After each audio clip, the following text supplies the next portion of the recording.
जी हां दोस्तों, गजब हो गया। संसद में पहुंचे मोदी बोलने के लिए खड़े ही हो रहे थे कि राहुल ने रोक दिया, दे दी चेतावनी, झूठ नहीं चलेगा।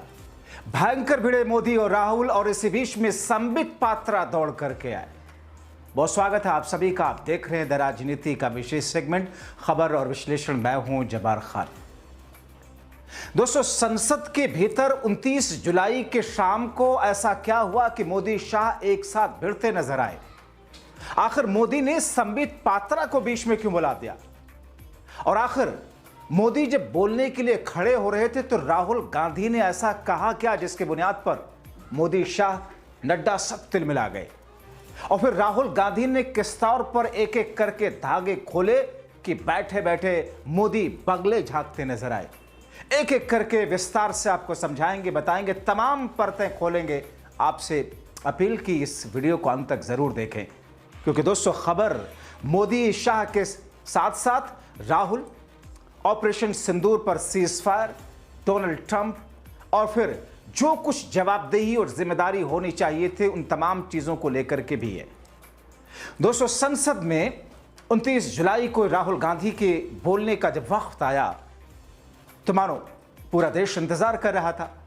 सत्ता पक्ष इस बात में बैठा था कि जब राहुल बोलेंगे तो उस वक्त उपहास उड़ाया जाएगा, मेज थपथपाया जाएगा, आवाज किया जाएगा। मगर दोस्तों, संसद के भीतर राहुल गांधी ने ऐसे धागे खोले और मोदी को उन बातों पर बोलने के लिए मजबूर किया। यह और बात है कि मोदी बोल कितना पाए और बोले तो क्या बोले। दोस्तों, राहुल गांधी ने कहा कि गलती सेना की नहीं है, गलती मोदी शाह की है, गलती राजनाथ जयशंकर की थी, गलती सरकार की थी। और इसके बाद में राहुल ने कहा कि दम है तो मोदी संसद में खड़े होकर यह कह दें कि ट्रंप झूठ बोल रहे हैं। इंदिरा की तरह हिम्मत दिखाने की कोशिश तो करें, मगर मोदी में साहस नहीं, हिम्मत नहीं। गृहमंत्री न जाने किस ग्रह पर बैठते हैं। ट्रंप ने 29 बार कहा कि हमने युद्ध रुकवाया। अगर दम है तो प्रधानमंत्री यहां सदन में यह बोले कि वो झूठ बोल रहे हैं। एक नई चीज चली है, नया शब्द चला है, न्यू नॉर्मल। एस जयशंकर विदेश मंत्री की कुर्सी पर बैठे हैं। वो कहते हैं कि सभी इस्लामिक देशों ने निंदा की, लेकिन यह नहीं बताया कि पहलगाम के बाद एक भी देश ने पाकिस्तान की निंदा नहीं की। आतंकवाद की निंदा तो हर देश करता ही है, मगर आतंकी देश पाकिस्तान को नसीहत या आतंकवाद पर सीख देने के लिए किसी देश ने कम से कम पाकिस्तान का नाम तो ले लेते, निंदा तो कर देता। मगर ऐसा नहीं किया, जबकि उस समय भारत को सबसे ज्यादा जरूरत थी देश, दुनिया के दूसरे देशों के समर्थन की। मगर मोदी शाह ने विदेश नीति ऐसी चौपट कर रखी है कि हर देश पल्ला झाड़ता दिखा। Trump has said 5 times, has said, sorry, 29 times. 29 times he said, 29 बार उन्होंने बोला कि भैया मैंने सीज फायर करवाया है। अच्छा, अगर वो झूठ बोल रहे हैं तो अपने भाषण में यहां प्रधानमंत्री कह दें कि वो झूठ बोल रहे हैं। यहां पे अगर दम है तो यहां पे प्रधानमंत्री बोल दे कि ट्रंप झूठ बोल रहे हैं। If he has the courage, if he has the courage, if he has the courage of Indira Gandhi, let him say here, let him say here that Donald Trump, you're a liar. You did not make us ceasefire and that we did not lose any planes. Let him say it here. If he has the courage. 50% भी है इंदिरा गांधी का तो यहां बोल दे। 50% होगा तो बोल देगा, बोल देंगे। सॉरी सर, एक साइड से 7th फ्लीट आ रही है, बोलने दीजिए सर। सर मजा आ रहा है। ऐसा नहीं अभी सर, अभी तो सर अभी तो मैंने ओपनिंग नहीं किया सर। आपका समय, अभी तो मैं सेट हो रहा हूँ। समय आपका कम है। अभी सेट हो रहा हूँ सर, थोड़ी ढील दीजिए। अगर दम है, अगर सचमुच में दम है तो आज शाम यहां प्रधानमंत्री को कह देना चाहिए Donald Trump is a liar, झूठ बोल रहा है डोनाल्ड ट्रंप। दोस्तों, राहुल गांधी ने मोदी शाह पर सीधा और तीखा प्रहार करते हुए कहा कि कल सैम मानेकशॉ को कोट किया गया। इंदिरा जी से सैम मानेकशॉ ने एक वक्त में कहा था कि हम अभी ऑपरेशन करने की स्थिति में नहीं है, हमें 6 महीने का वक्त चाहिए, गर्मियों में करेंगे। इंदिरा जी ने पूरा समय दिया था। उन्होंने कहा कि रक्षा मंत्री ने सदन में कहा कि 1:35 पर पाकिस्तान को यह बता दिया गया कि हमने आतंकी ठिकानों पर हमला किया। राहुल कहते हैं कि पाकिस्तान के सामने मोदी सरकार ने सरेंडर करा दिया, यह बता दिया कि आपके पास लड़ने की इच्छा शक्ति नहीं है। सरकार ने पायलट्स के हाथ बांध दिए थे, क्योंकि दोस्तों आपको याद होगा इंडोनेशिया में किस तौर पर भारतीय सेना के डिफेंस अटैची का जो बयान कि जिसमें हमारे राफेल या फिर हमारे फाइटर प्लेन गिरे, उस वक्त राजनीतिक हस्तक्षेप की वजह से शुरुआत में ऐसा हुआ, क्योंकि हमारे हाथ बांधे गए थे कि पाकिस्तान के सैन्य ठिकानों पर हमले नहीं करना है। राहुल गांधी ने कहा कि मोदी सरकार ने राजनीतिक इच्छा शक्ति के मोर्चे पर घुटने टेक दिए। इसका उदाहरण सेना से जुड़े इंडोनेशिया में कई बातों को दिया।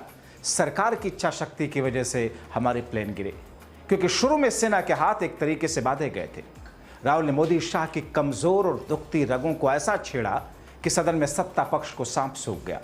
राहुल कहते हैं कि सेना के उपयोग के लिए राजनीतिक इच्छा शक्ति जरूरी है, मगर राजनीतिक इच्छा शक्ति तो मोदी शाह के यहां ऐसा लगता है कि छूकर नहीं गुजरी, क्योंकि अगर छूकर गुजरी होती तो किसी तीसरे देश की वजह से, किसी तीसरे देश के हस्तक्षेप और दबाव में आकर के सरेंडर नहीं करते। जब हमारी सेना पाकिस्तान के उन 22 आतंकी ठिकानों को नेस्तनाबूद कर रही थी, 9 खत्म कर चुके थे, तभी मोदी और शाह ने ऑपरेशन सिंदूर रुकवा दिया। राहुल कहते हैं कि सीखिए कुछ इंदिरा जी से। आप इंदिरा और नेहरू को लेकर के न जाने क्या क्या बोलते हैं, सीखिए उनसे। 1971 में तब के प्रधानमंत्री ने अमेरिका की परवाह नहीं की। 1 लाख पाकिस्तानी सैनिकों ने सरेंडर किया, पाकिस्तान के 2 टुकड़े करके दुनिया का भूगोल बदल दिया था।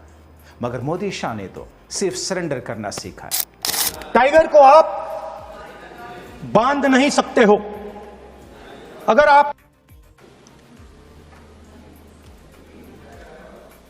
सर, टाइगर को पूरी फ्रीडम देनी पड़ती है।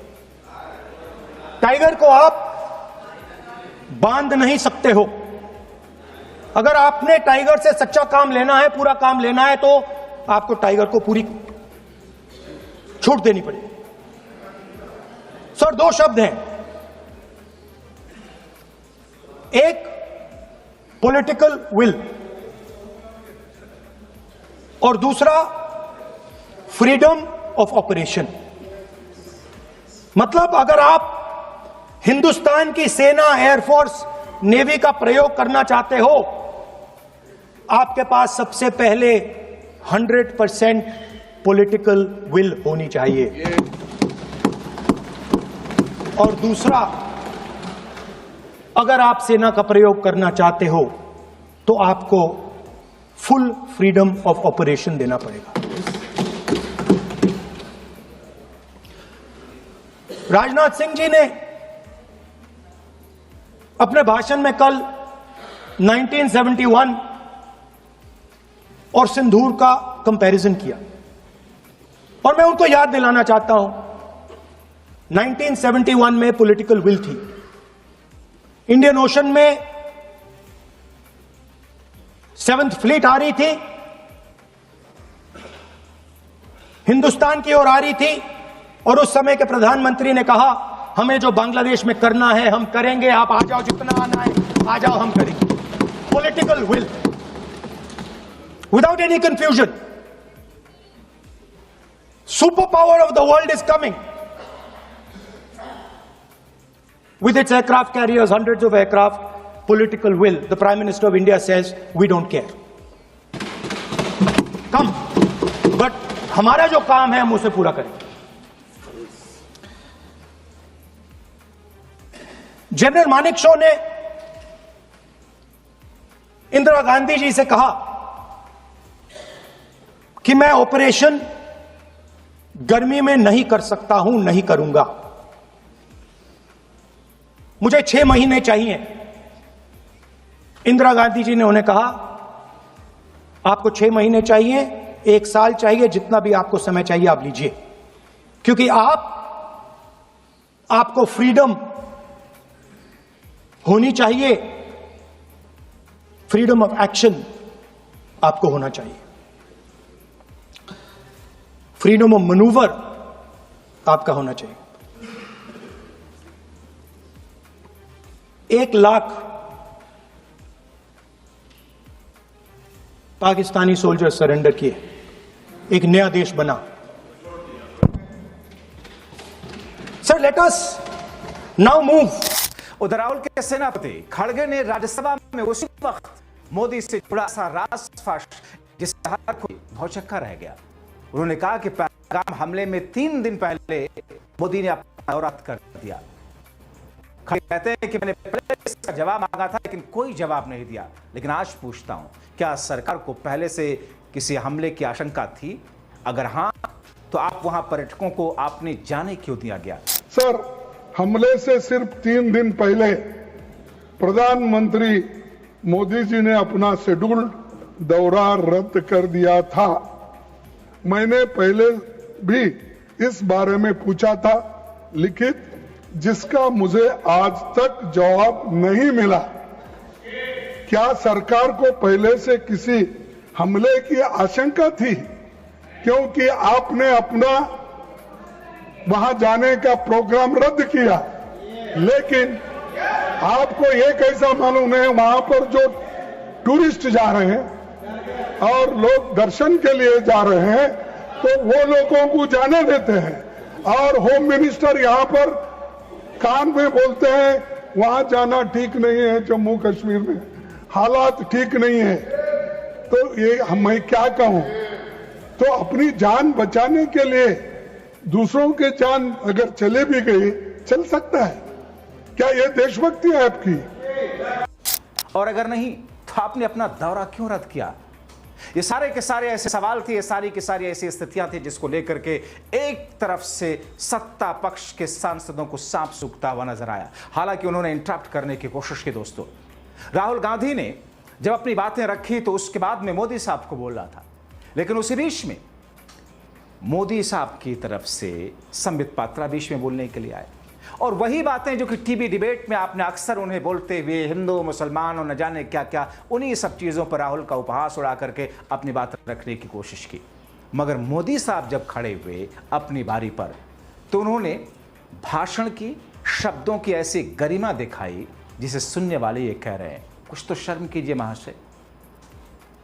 मोदी साहब के भाषणों और उनकी उस भाषा को लेकर मेरा अगला शो देखिए। आप क्या सोचते हैं इस पूरी खबर को लेकर के अपनी राय कमेंट बॉक्स में जरूर लिखें। अभी के लिए इतना ही, बहुत शुक्रिया।